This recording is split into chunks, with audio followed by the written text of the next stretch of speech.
All right, good morning and welcome to Daf Yomi, Maseches Taanit, Daf Chav Zayin. Recently, I filled out an application for Torah Anytime. I want to get my shiurim on TorahAnytime.com. The way of doing it is you have to ask the founder of it for an application. I requested an application, I would say, about 3 or 4 weeks ago. He did get back to me a couple of days ago. I filled out the application, but he told me that there's about 950 people who want to get their shiurim on TorahAnytime.com. They're very selective. They don't want to have an abundance of shiurim. They only want to have the best. So he asked me to send him some samples of my shiurim. I sent him a couple of my Daf Yomi shiurim. I want to get on TorahAnytime.com to get, my shiurim more out there, people more familiar with my style. I don't know if I'll make it to TorahAnytime.com. I'd like to make it. I think my shiur is probably more entertaining than any other shiur. It also, and when you fill out the form, you have to say, they request that you say at the beginning of the shiur, this shiur is brought to you by TorahAnytime.com. Please donate money to TorahAnytime.com and support the ongoing non-profit business, the spreading of the light of Torah throughout the world.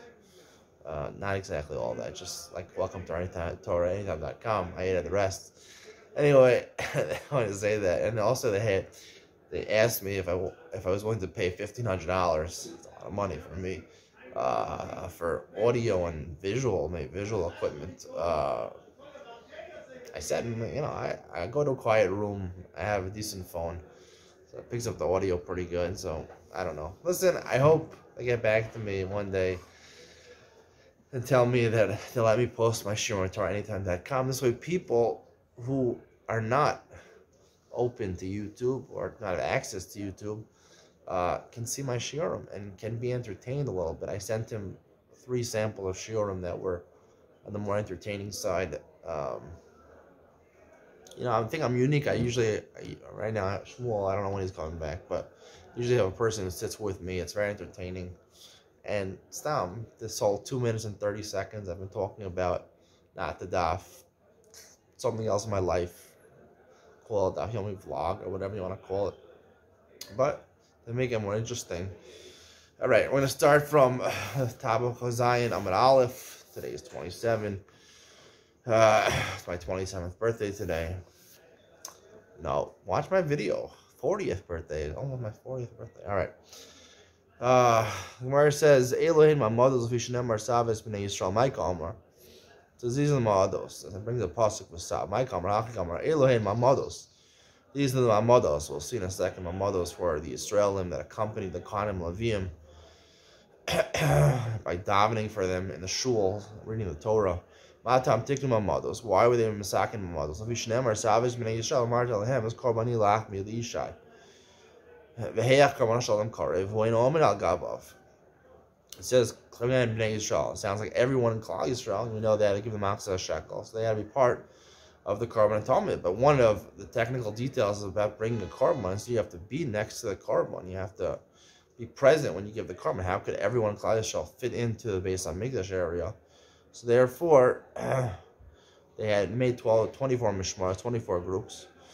Called Mishmar, Skin of the VM, Karvasham, Ashim, Abram Mishmar. Called Mishmar, Yamayim, Mishalayim, Shal Kohanim, Mishal Avim, Mishal Yisraelim. It's a little confusing over here. I mean, it seems like that part of the Mishnah was Yisraelim, but I'm going to read the Mishnah says the Yisraelim didn't go to Yerushalayim, they did go to Yerushalayim. What's going on over here? Dun, dun, dun, dun, dun. A little, Ben Sion over here. We'll try to explain this Gemara a little better. They're masakin that they were divided, of course, into they had the representatives Kohanim Leviim Yisraelim. He gives my Mishmar La'alos Kohanim Leviim Olin Yerushalayim. When the time came for that Mishmar, their turn came. Their week came. The Kohanim Leviim and Yisraelim would go up to Yerushalayim. Now, the Mishnah Chavav and Aleph says. He gives my Mishra La'alos Kohanim Leviim Olin Yerushalayim. Yisraelim Kohanim Levim Ol Yerushalayim Yisrael Shu Osa Mishmar is constantly Arayim Karmais Bereshis. Here it says on Chav Zayin and Aleph, it says Kohanim. Again, it says Kohanim Levim Ol Yerushalayim. Beforehand, it says, what does it say here in the Mishnah? Okay, so it says only the Kohanim Levim go in Yerushalayim, but before that in the Mishnah and also in our Gemara it says Al Kol Mishmar B'Yishmar Yamayim Yerushalayim. So were they in Yerushalayim? Were the Yisraelim in Yerushalayim? Were they not in Yerushalayim? Or like the Mishnah says, they were constantly Arayan. They went into the city. They were in Tel Aviv. They were in Eilat. They were in Haifa. They stayed there and they went into the shuls. What really happened with the Yisraelim? I'd like to suggest that the Yisraelim, of course, did go to Yerushalayim, but they didn't go to the base of Mikdash. They went to Kohanim Levim and did the Avodah. That's the commentators are bothered by it. The Kohanim Levim went to Yerushalayim or they did the Avodah. Which one was it? So I want to say the Kohanim Levim, they did the Avodah. That's what they went. They were supposed to be Omer al. Yeah, and the Yisraelim went into Yerushalayim. One of the halachas of kachim columns that could be eaten inside the confines of the whole city of Yerushalayim. So the Maimid being technically in Yerushalayim already is considered to be Omer al Karban. When it says the Yisraelim is constant la'arayan, really it means into their neighborhoods in Yerushalayim, Arayan. They would all go up. The Yisraelim in that Mishmar would have to go to Yerushalayim, but they would go into the Arayan. They wouldn't go into the Beis HaMikdash. They would go into the confines of the city, the neighborhoods of the city. Arayan means the neighborhoods of the city, Talpiot or Mamila or Geula. They would go into these places and they would daven. The Yisraelim. They wouldn't go to the Beis HaMikdash because the Yisraelim can't do avodah. They're zar. All right. He's on Mishmar Lalos. Kohanim Levim Ol Yerushalayim. Tanarban Yisraelim Arba Mishmaros Be'eretz Yisrael. B'Shteim Yericho. There are 24 Mishmaros in Eretz Yisrael and 12 in Yericho. Yericho is currently predominantly Arab. Shtaim Esrei Yericho. The Fishin Lehu Tuva. If there's 12 in Yericho and 24 in Eretz Yisrael, that's 36, more than 24. 24 and 12 were in Yerushalayim, 12 in the rest of Israel, and 12 in Yericho. He is my Mishmar Laos, Chatzi Mishmar Yola, Israel, Yerushalayim, and Chatzi Mishmar Yola, Yericho. And the other 12, the other part of the other half of the Mishmar would go Mi Yericho. Now the Aleph says Mi Yericho, Li Yericho, but according to what I'm saying, it means they went to Yerushalayim. They didn't go. No one stayed in anyone in the Mishmar had to go at least to Yerushalayim because that's considered the Omer al Korban. They went, just says the Gemara says Mi Yericho. They went from Yericho to Yerushalayim. Those people coming from Yericho were in charge of providing spread of fine drink and food for their brethren who were davening. Amar Rav Yehuda, apparently a good food in Yericho. Amar Rav Yehuda, Amar Shmuel, Kohanim Levim Yisrael ma'akvin as a korban. He says the name of Shmuel, Kohanim Levim Yisrael, meaning Kohanim Levim in the base of Mishnah, Yisrael davening Yerushalayim. If they don't have that, they hold back the korban. It's not a good korban. It's not a good korban tovim. He says Tana Roshim and Lazar Omer, Kohanim Levim b'klei shir ma'akvin as a korban. He argues on this. He says Kohanim Levim and the klei shir and the instruments, musical instruments that Levim played in the base of Mikdash, accompanying the korbanos, hold back, meaning if they don't have those, it invalidates the korban. My come if what's the machlokes in these two opinions? Marsavar ikar shir b'peh, Marsavar ikar shir b'kli. First, Shita holds that the main type of shira damay levim is a vocal. You don't need necessarily instruments, only l'chadchila. Another one holds that the main l'chadchila, even with the Evan, you need to have the instruments. Now it's interesting because the first opinion also said Yisrael. Second opinion didn't say Yisrael, so they didn't really explain that one. Maybe the idea. This is a little bit of a joke or an interesting thought. I'm not saying it. I'm joking. I'm not saying I don't mean it. I'm just saying it's a wild chiddush. Sometimes I have wild chiddushim. My youth, I was known for wild chiddushim. Over the years, I figured out how to make them more realistic and more fit into the words like Gemara and the Rishonim. The one who holds ikar shir b'peh, vocals, right? So you need someone to train the vocals. So you need Yisrael. You need people like Dr. Mordechai Sobel, Alav Shalom, passed away in 2018, cancer. You need people to train the Levium. So therefore, if it's Bekli, so I mean, instruments, you can't really train so much an instrument. I mean, you have to learn it. It takes a long time to learn an instrument. So either learned it or they didn't. But vocals, you could have a little coaching, you can come out with good vocals. Therefore, the Israelim came to help them with their vocals. Interesting, right? Mordechai Sobel was known for, I think he taught Helfgott and Sion Miller, maybe. The Lemmer brothers, I think Yankee Lemmer, and maybe Shulam Lemmer also, Shulam Lemmer. The famous, what type of voices he have? The tenor voice, the famous tenor voice that is currently playing for Universal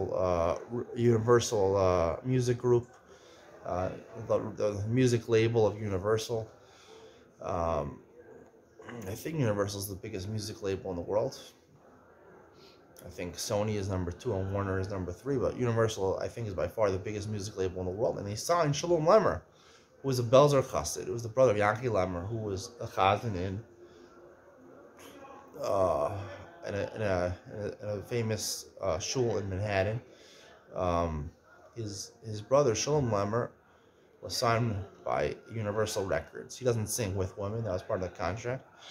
I don't know if he performs he doesn't perform with women, and he sings I don't know, classical songs or non-defined songs, but he has a great voice. He has a tenor voice. Tenor voice is very hard to find. Tenor voice is the highest pitch vocal that a man can reach. If you want to know the highest pitch vocal that a woman can reach, do you know the name of what that voice is called? Much higher than a man. It's called a soprano. There's a show on Sopranos on TV. Of course, go through it just quickly. You have the lowest pitch is the bass. It's this man's voice. His baritone is middle, is an average man's voice. Tenor is an extremely high-pitched man's voice. Then you have the alto or the contralto, which is the deepest woman's voice. Then you have the mezzi soprano, which is basically an average woman's voice, and the soprano. I think Ariana Grande is a soprano voice. I haven't listened to her because, of course, you can't listen to women's music, but I did read it somewhere. She is the second most famous celebrity in the world, actually, if you go by Instagram and social media. Cristiano Ronaldo is number 1, and Ariana Grande is number 2. Did you know that? Number 3, Justin Bieber. Number 4, Selena Gomez. And number 5, maybe Kylie Jenner, I think. How do I know about this stuff? All right. But soon I'll get there. I'll push Cristiano Ronaldo to the side. I'll be the most popular personality in the world. Can you believe it? Maybe one day. Help me out. Subscribe. Watch me. Like me. Comment. Have some fun with me. All right.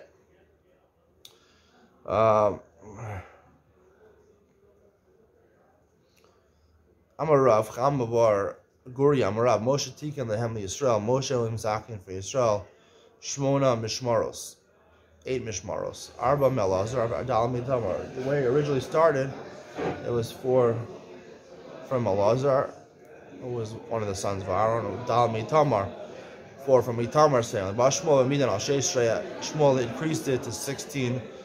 David and Midan al Esrim Arba. David finalized it at 24. Shnemar B'Shnas Arboim L'Malchus David Nushu Vayimsu Bahem Gibori Achayel B'Yazar Gilad. Before this pasuk, it enumerated the 24 Mishmaros, and it says this happened the 40th year when he made the Mishmaros, which was after Shmuel had already died. So therefore, you see David made it from 16 to 24 on his own. Macy is well, it's true. Moshe Tikkun Israel Shmona Mishmaros Mazar Mitamar. But David Shmuel and Midan al Esrim Arba. It sounds like Shmuel and David together made them go from 8 to 24 together. Shenemar Hema Yisod David v'Shmuel Roa Ben Munasam.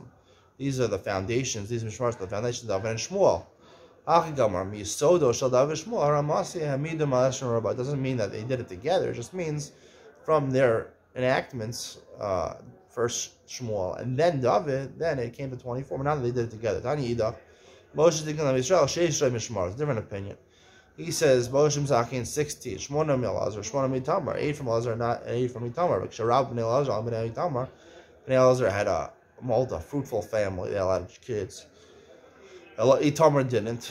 Chalkom Amidim Alesim Arba, Shenamar Vimsu Bnei Lazar, Rabim Laroshe Giborim, Min Bnei Itamar, Vichalkom Bnei Lazar, Roshim, Labate Avo, Shisha Asar, Bnei Itamar, Labes Avosam, Shemona. Basically, the pasuk says that they increased the numbers of people from Elazar's family, so they went from 8 to 16 mishmaros, while Itamar stayed at 8. So you have 24. V'omer beis av echad achos Elazar v'achos achos leItamar, meaning whatever Elazar, they had an extra one for each house. They doubled basically, and achos achos leItamar, Itamar stayed the same. My v'omer. Basically, the Psukim are saying the same thing. Why is second pasuk?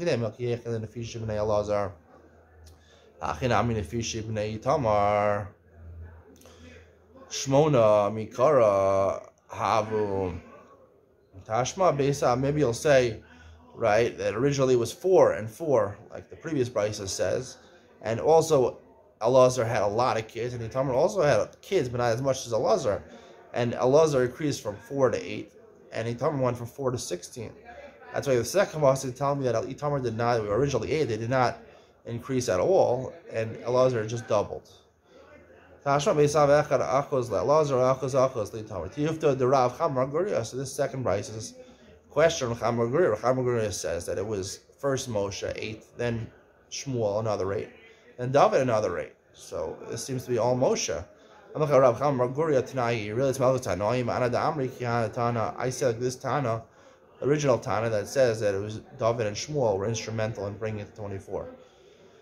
That Moshe only made 8. Now originally based on Mikdash, first base on Mikdash, David and Shmuel, the first base on Mikdash, they made 24. When they went down to Bavel for 70 years, they came back. Only 4 of those families, Olam and Agola, only 4 Mishmaros, 4 of those families came back to Israel.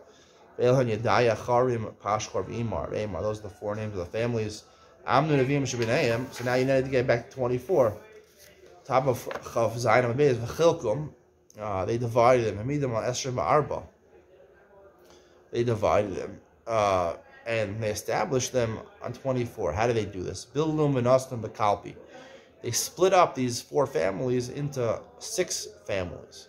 They took all the other 20 names, 5 for each family, 5 extensions from each family, and they put them in a box. Yedaya, who was the first one, came and took his portion, and he took 5 lots, which ended up Ruach HaKodesh being from his family. It ended up 6 from his family. Charim ended up with 6, Pashkor, and then Pashkor had 6, Amar, and so Amar, so it was 24. Rosh Hashemar to Ola, Lo Yidachi Yidayim Komo El Yidai Ikar Yehorav Tafel Lo. This was not a final institution. If Yehorav, who was the number 1 Mishmar, he was the most important Mishmar, the head of the Mishmaros in the first base of Mikdash, he didn't come from Bavel. His family decided at one point to come from Bavel, so they would be included, and one of the other families would be pushed aside because he had Kedima, he already was a Mishmar, but still because he didn't come up first, so therefore he'll be number 2, and Yedaya will be his family number 1. How do you know? They read in their neighborhoods, the neighborhoods of Yerushalayim, they read the Torah. If it wasn't for the Mamados, the creation would cease to exist.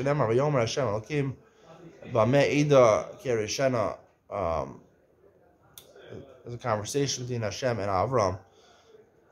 Avram asked Hashem, how do you know that I will inherit Eretz Yisrael?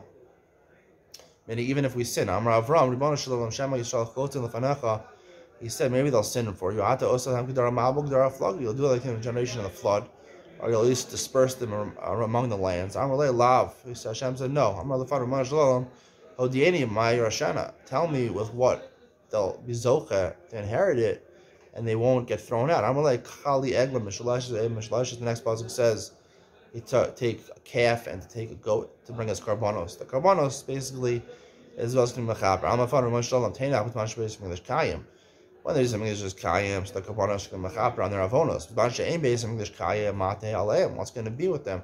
They're not going to make a kapara. Amar lo kvar tikanti lahem say their karbanos. Mashakarim behind lefanai malan elem kilu hikrivim lefanai. Once they read about the karbanos in the Torah, and that's why a lot of people read karbanos before davening. It's like they were makar the lefanai animocha lehem alkol avonosayim. So therefore, you see that the mamados, which were established to be present at the korban Talmud, so therefore to establish it as a valid korban. So therefore, we see that because of the karbanos, that's what keeps the world going, keeps Klal Yisrael in Eretz Yisrael, and keeps the world going. That's why they read Ma'aseh Bereshis and the Mamados, because they were keeping the world alive. They're keeping creation existing. The Mishmar, the people in the Mishmar would daven that they're people, I guess the people, right, like we said, every Mishmar was divided into 7 Batei Avos, 7 families. Each day of the Mishmar, a different one. So the people that weren't being makar, they were mispalel, that they're the fellow people in the Mishmar, the korban should be accepted. The Maimid would go into the shuls in Yerushalayim, Yoshua Dalatanios, the Sheni B'Shabbos, Shish B'Shabbos, Revi'ah V'Chamishi. They would fast 4 days of the week. Monday, Tuesday, Wednesday, Thursday. B'Sheni Al Yardei Hayam. The second day was designated, Monday was designated the day to fast, that people that go on sea, pass over the sea, should be saved from the sea. B'Shlishi Al Holchem and Baros. The third day was designated to fast, that people who pass through the wilderness, pass through the Sahara Desert, shouldn't die. Where is the Sahara Desert? Where is Death Valley? Is Death Valley? Which one is in Africa? Sahara Desert or Death Valley? Where is Death Valley? What's significant about Death Valley? All right. All right. And which one is bigger, the Sahara Desert or the Negev Desert in Israel? Trivia for today. All right. B'chamishi Ravi al Askara Shlotipa al Tinokos. Wednesday was earmarked for davening that Askara, I guess, is like a pneumonia or bronchitis, shouldn't fall on the children. B'chamishi al Ubros Umenikos. The Thursday is for pregnant ladies and nursing mothers. Ubros shelo yapilu. Ubros said they shouldn't have a miscarriage. Menoko sheiniku as menayim. And nursing women, they should be able to nurse their children. Every Shabbos, Shabbos, because you don't want to go into Shabbos while you're fasting, so you didn't fast on Friday. You don't fast in the Shabbos, my time, but Sunday, why couldn't they fast? My time alone. Rabbi Yochanan, they had Notzrim, because of the Notzrim, the Nazarethenes, I think they say. Nazareth. Everyone knows Nazareth was either the birthplace of Jesus or where he lived, where he grew up. I always call him Nazareth because he was a Nazir. He was a type of Nazir. A saint, biggest saint of them all.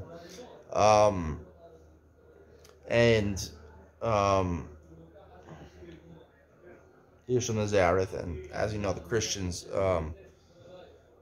their holiday is Sunday. They go to church on Sunday. So if Jews fasted on Sunday, it would look bad that the Jews are not treating their day with respect. They're not treating their day of rejoicing, their Sabbath, with respect. So they get angry at them. As Rabbi Yochanan says. Rabbi Yishmael bar Nachmani Amar Bnei Shehu Shlish Liyitzira. He says because the third day of the creation of man was created on Friday. So the third day we know from Bris Milah, person is weak. Third day of creation is weaker, so he needs to eat. He says because on Shabbos you get a Neshama Yisera. Damar Rish Lakish Neshama Yisera Nistam of Adam Erev Shabbos. On Friday afternoon, a person gets neshama yisera Motzei Shabbos noten osam mimeno. Motzei Shabbos after the Malmata, they take it away from Shnemar. Shavas vayinafash. Kevon shavas vayav the nafash. Vayinafash. It's woe that you lost part of your nefesh. You lost part of your. And that neshama is part of the nefesh. We'll see in a second what that means. Anyway, Reish Lakish is saying that since you had a lot of power, a lot of koach, because your neshama yisera, and it's taken away from you, your part is very weak. It's harmful to fast on Sunday when you're very weak. I'm mechaven to a new pshat, and it says secrets I'm going to tell you over here. It says in Parshas Bereishis, it says Vayipach ba'apav nishmas chayim v'ahila nefesh chaya. Hashem blew a neshama into people, and he became a nefesh chaya. Everyone knows from Kabbalah, there's Naran, there's Nefesh, Ruach, Neshama. That's the basic constitute of a person. Nefesh, Ruach, Neshama. Nefesh is the goof. The Ruach is the Ruchnius. Gashmius is the Nefesh. Ruchnius is the Ruach. And the Neshama makes it a Nefesh Chaya. He makes it a Nefesh, makes it a goof. That's a Chaya, a wild animal, a wild body. And Unkula says Ruach Malala, a talking Ruach, meaning the neshama makes you go a little overboard. It makes you it makes your goof go out of control, and as Unkula says, it makes your ruach, where speaking is one of the senses where obviously it's not a physical thing, it's a metaphysical thing. So it makes your speaking go out of control. People speak more than they should. They speak too much, say the wrong things. You say the wrong thing, you say too much, you do too much, you eat too much, you're too active socially or sexually or whatever. Those are things which are nefesh, neshama. You say that's neshama. The neshama does that to you. So everyone thinks the neshama is a great thing. The neshama needs to be controlled. It needs to be controlled. All right. B'yom Harishon on Shabbos, you have an extra neshama. You say, or you have an extra nefesh, extra goof. Doesn't mean you have to control it also. All right. Yom Rishon Rishis Vahir Akia. Tana Bereshis Bishnayim. Bereshis, they read on the first day, they read Bereshis and Vahir Akia, those two parshios of the beginning of Sefer Bereshis. Bereshis Bishnayim, include will read Vahir Akia Be'echa. Vahir Akia, those psukim would be one person read. Bishlam Vahir Akia Be'echa, Thas Psuki Hav. Vahir Akia, one person reads 3 psukim. The minimum amount of reading a laner in the Torah is 3 psukim. Al Bereshis Bishnayim. My time, chamisha psukim have, and it's only 5 psukim. How can you split into 2? It's not akar b'Torah. Ayivchas psukim. You have to read at least 3 psukim. Rav Amar doleg, V'shmuel Amar opposing. Rav says you doleg, meaning you read 3 psukim, and then you go back 1 pasuk, the next aliyah, and you read the previous pasuk and the next 2 psukim. Shmuel Amar opposing. Shmuel says the middle pasuk you divide in half. Rav Amar damar doleg, my time Amar opposing. Why didn't he say posek? Kasavar called psukim lo paske Moshe. I don't know poskim. Moshe didn't separate it. How could we separate it? Like, Shmuel posek, and Shmuel says you do separate. Could you really separate it? Amar B'chanina Kara. B'chanina, the person who said psukim, Sar Gadol, Hayali Eitzel, B'chanina Gadol. I had a tremendous difficulty. B'chanina Gadol, Lohitali Lifstok, Alex Nokash Beis Rabban. I wanted to split psukim. You only let me to do it when I was teaching children. V'hoil Islamid Asuyim, because I'm only doing it not to read the psukim, but just to teach them. They can't remember the whole pasuk together. But Shmuel, what Shmuel say? Hasam time of my. What's the reason you allow him to split it for the children? Mishum l'efshar. There's no other way of doing it. Hakanami l'efshar. Here also, we need to split into 2. There's no other way. But Shmuel Amar posek. Shmuel says posing. Why time Amar do? Like why is like Rav that you can go back? Gzeira mishum chnasim, gzeira mishum yotzim. We're concerned people coming in late and the people leaving early. If they come in late, so they'll see. If they come in late, they'll see that you already read. You're starting from the 3rd pasuk. They'll think the first aliyah was 2 psukim, which is wrong. And the yotzin, if they leave early and before the 2nd aliyah, they'll think there's only 2 psukim left, and they'll think it's a problem. Well, you don't read 2 psukim. If it's 6 psukim, you can divide into 2. And in 5 psukim, 1 person reads. Rishon Korah Gimel. Let's say the first person read 3. Hasheni Korah Shnayim Parshas Zubach Parshas Acheres. Second person reads 1 from this parsha and 1 from the next parsha. V'yeshom Gimel, and some say 3 psukim from the next parsha. If you're going to start a new parsha, you have to have at least 3 psukim. So here are 5 psukim. Why are we starting to read from the next parsha? just either doleg, split it in the middle, posek, split it in the half, or doleg, or go back about it. Or I said shiny hasam, the top of Chedam and Aleph, the Isay Rafa. There's another way of doing it. There's another option. You have more psukim to deal with. Have a good day. Bye.